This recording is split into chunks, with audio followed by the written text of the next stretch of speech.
Hi, and welcome. I'm Paulette, and I'm going to be sharing about A Course in Miracles. This is a new series which I've been wanting to do for a very long time.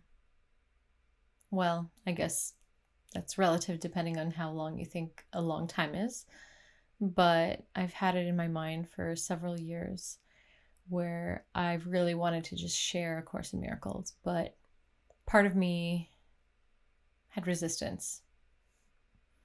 Part of me had some fear. I had some experiences that weren't so positive after sharing deeply A Course in Miracles. All of that has been my own resistance to fully accepting the teachings of the Course. And what it says in the Course is what you teach is what you learn. And so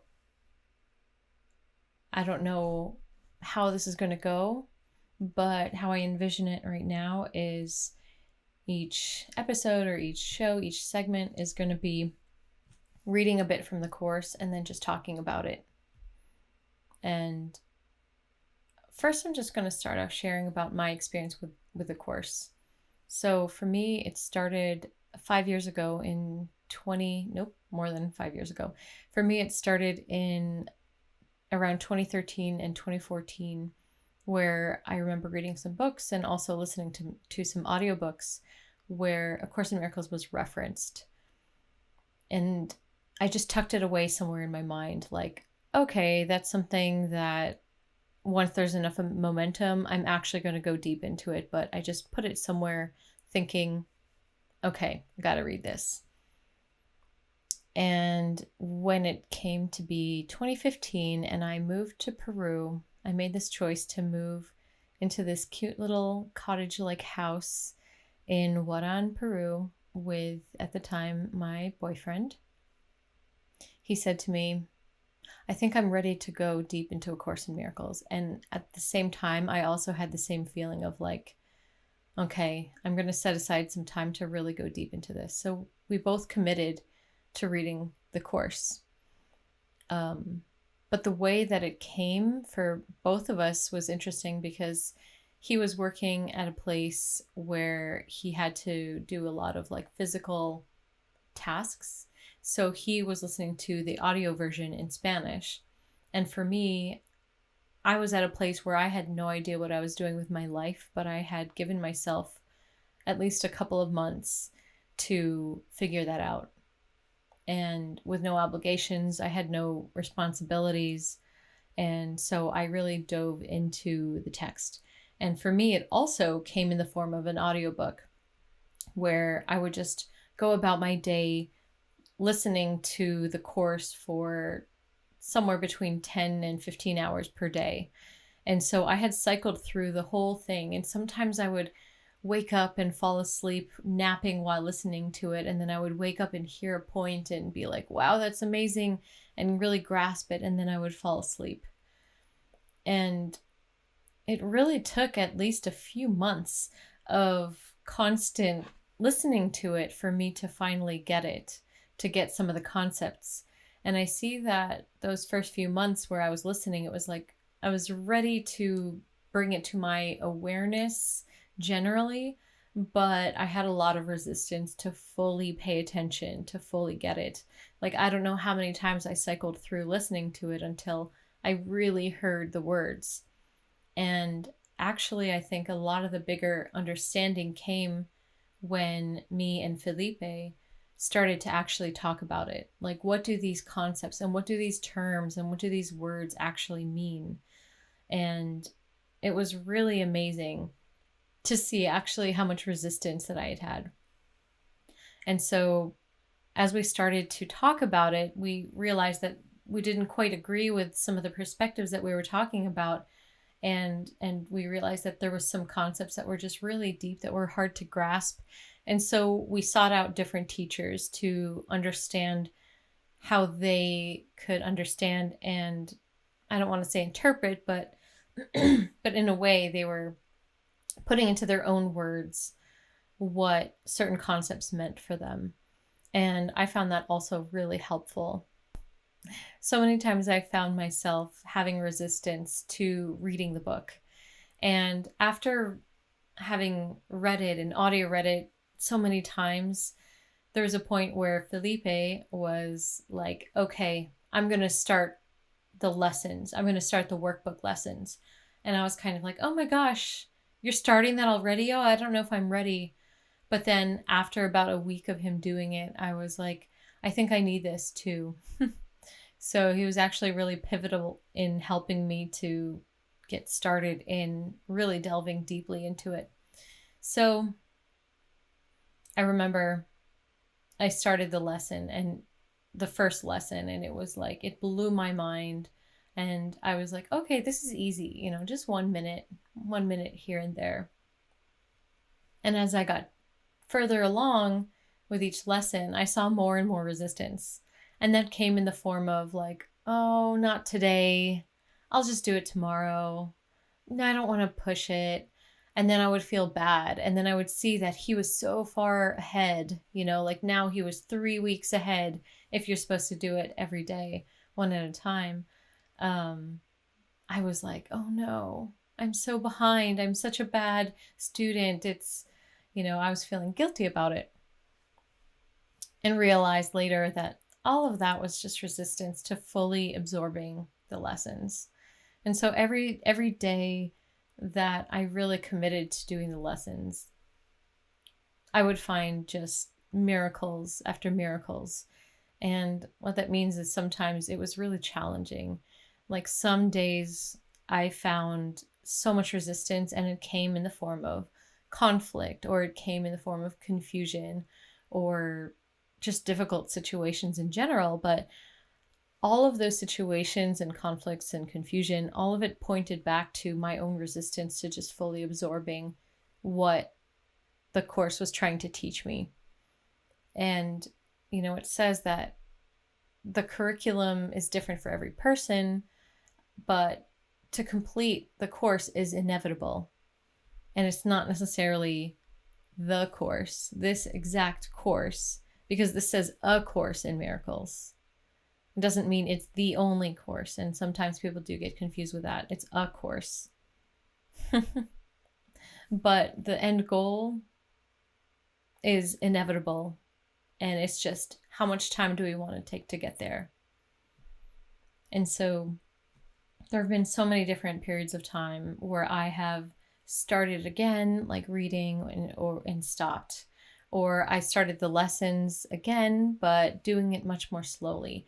And every time that I go through the text, or every time that I go through the lessons again, it's like new layers, new things that I didn't see. It's like, am I reading a completely different book? How did I miss this completely before? But, it's wherever we're at is perfect. And I've met so many people that have been interested in the book, but haven't managed to get through it. And so sometimes people use it as like an oracle almost, of like, just flip through a random page in the text and see how that passage or that section is relevant to them in their lives, and whatever knowledge they need just kind of appears in that sense. But for me, I'm ready to go even deeper in fully understanding, comprehending, integrating these teachings. And so the next step for me is to start to share it and start to teach it. Some of these concepts, sometimes I get in my own mind, but it's another thing to try to explain it to somebody. And also it's another thing to witness that there are other people around me who are starting to tune into or tap into and experience some of these concepts. And so I want to get more clear with the real content in this text. And I'm willing to go through whatever experience I need to go through whatever teachings I need to experience in order to fully integrate this. So I'm opening myself up to sharing this.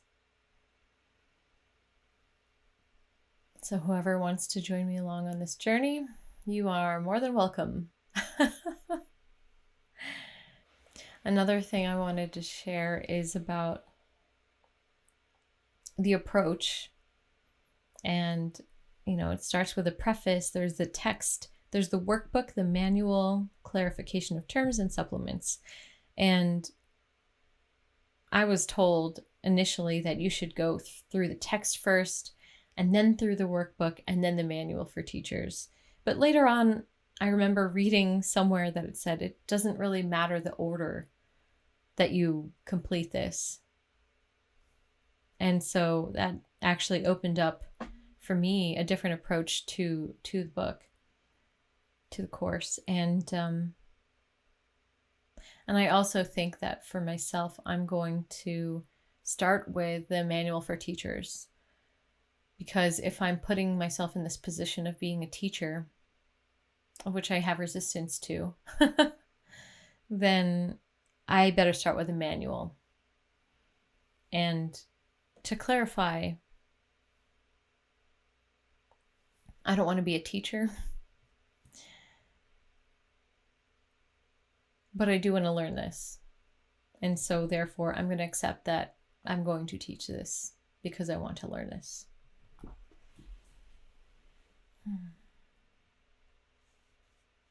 So I'm going to start. Ooh-wee. Yeah, this is thousands of pages. Sorry, that's an exaggeration. The text is 600 and something pages, and the workbook is, 400, 500 pages, and the manual for teachers is probably, close to 100. So all in all, it is over 1,000 pages, but not thousands. So it's not that long.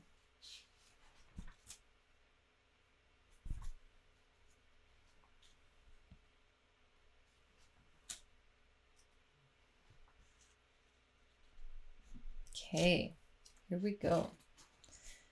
This is A Course in Miracles, Manual for Teachers. Thanks to the Foundation for Inner Peace for putting together these books and disseminating all around the world. So many books. Actually, I just want to share really quickly. One of the ayahuasqueros that I worked with in Peru at a retreat, he and I, in ceremonies, it's like I could see him. And the experience of the ayahuasca ceremonies was really different with him than with many other people. And it wasn't until later, after several months of working with him, is that he told me that, or I found out that he was a student of A Course in Miracles. And someone had told me that in some ceremonies, not that I was at, but he would actually take the book and put it under his shirt while in the ceremony, which I found kind of funny. Anyways. Manual for Teachers. Here we go.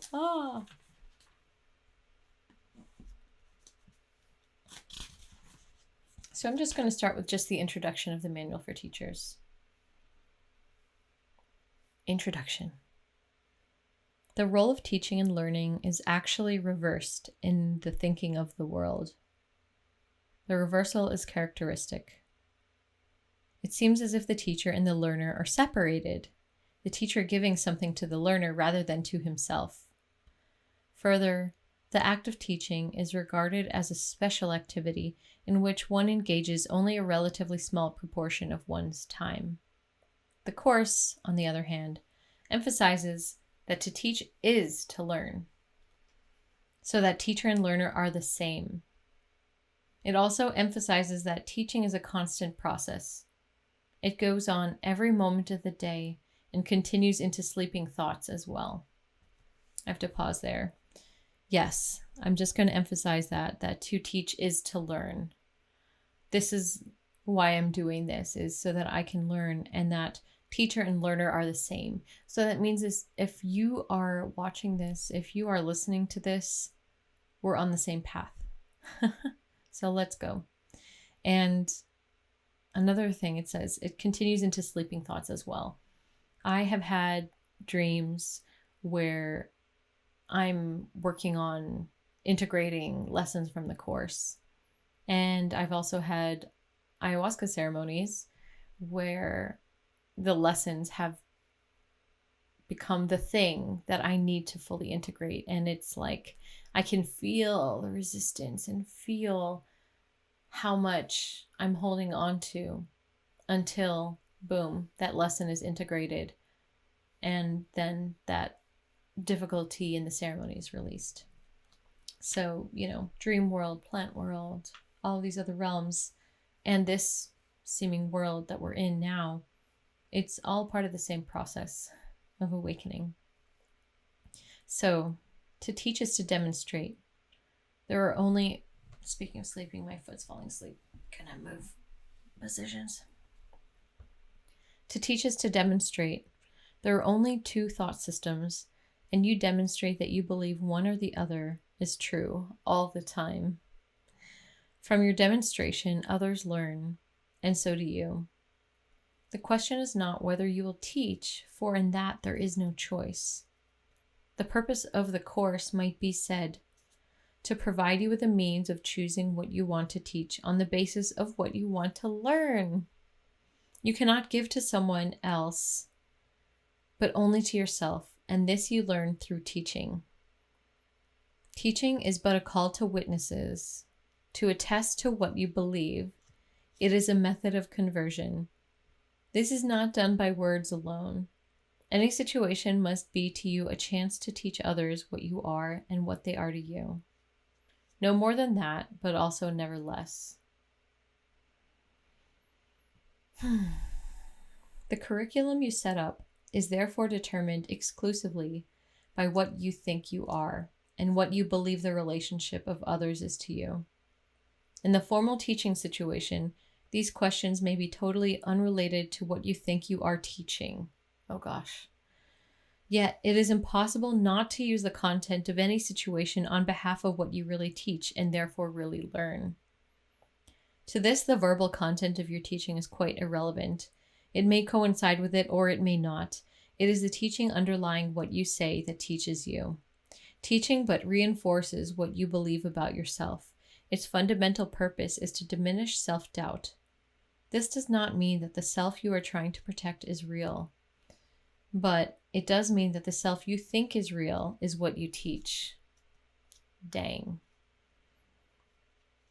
I'm going to repeat those last couple of lines because I think it's what I need to hear. This does not mean that the self you are trying to protect is real, but it does mean that the self you think is real is what you teach.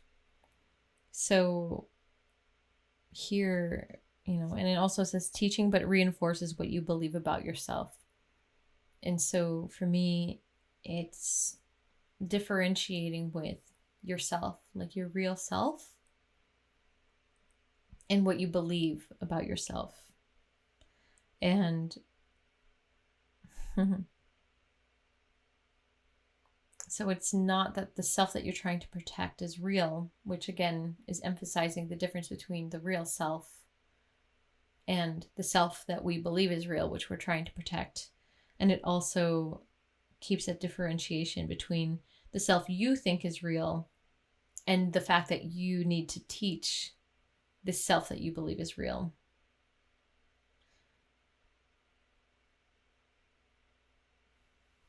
So, moving on. This is inevitable. There is no escape from it. How could it be otherwise? Everyone who follows the world's curriculum, and everyone here does follow it until he changes his mind, teaches solely to convince himself that he is what he is not. Herein is the purpose of the world. What else then would its curriculum be? Into this hopeless and closed learning situation, which teaches nothing but despair and death, God sends his teachers. And as they teach his lessons of joy and hope, their learning finally becomes complete.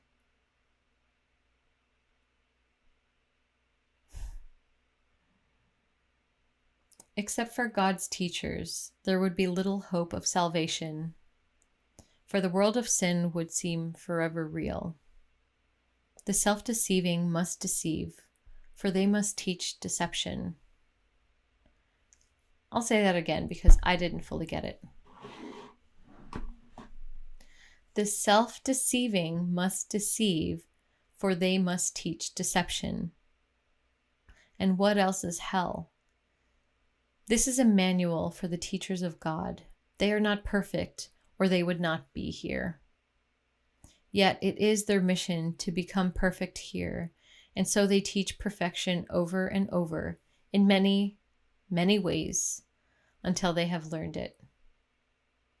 And then they are seen no more, although their thoughts remain a source of strength and truth forever. Who are they? How are they chosen? What do they do? How can they work out their own salvation and the salvation of the world? This manual attempts to answer these questions. Dang.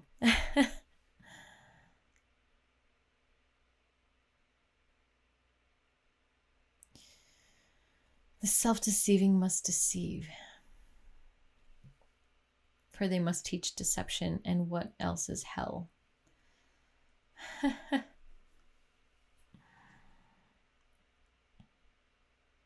Where do I begin?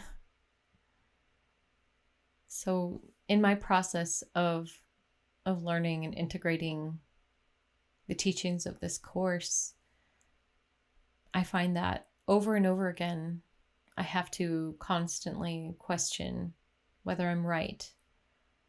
And sometimes I believe I'm so right. But often it's when I'm just trying to hold on so tightly to something that I want to believe. That's self-deception. Because ultimately the truth does come to light. And if I were perfect, I wouldn't be here. And so I'm still perceiving myself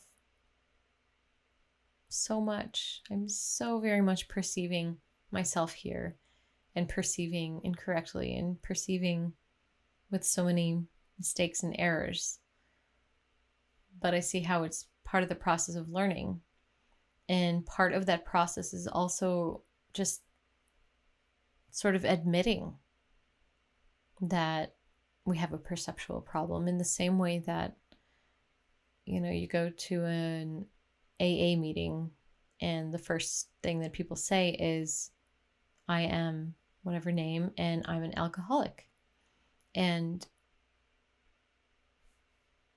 just admitting, facing where you're at is the first step. And so the first step for me is admitting that I have a perceptual problem.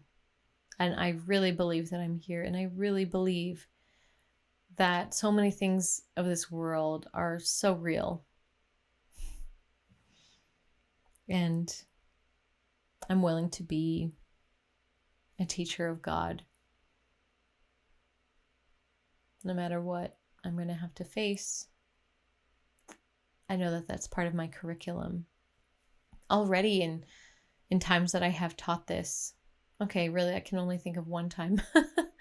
One time that Felipe and I were teaching this, and we had someone who was living with us, and after a period of time, she was just like, I can't take this anymore. She was like, I don't remember what she said exactly, but she was accusing us of some things that I was just like, what? And she had said, she had posted elsewhere that we were a cult, and that, we were doing like bad and wrong and mean things to her, which was very interesting. And I just recognized that through that experience of her saying those things, I had so much fear of that. I had fear of someone accusing me of being in a cult or leading a cult, or I was actually afraid of any negative feedback whatsoever. And we talked about it with somebody who has also been in a similar position as a teacher of the course. And the way that he framed it was good. Yeah, like just the way to respond is by just saying you're right. And people had told him like, this is some crap, this is brainwashing, and he responds by saying, yeah, it is washing my brain, washing my mind. Yeah, I welcome that. And I just laughed at that because I realized that I was trying to defend it. I was trying to defend my position about the course instead of just accepting that, whatever is placed in front of me is part of my own teaching. It's whatever I need to learn for myself. So actually, that person ended up going through a whole experience, and at the end of some depth and darkness that she was experiencing, she said the only thing that saved her was the course.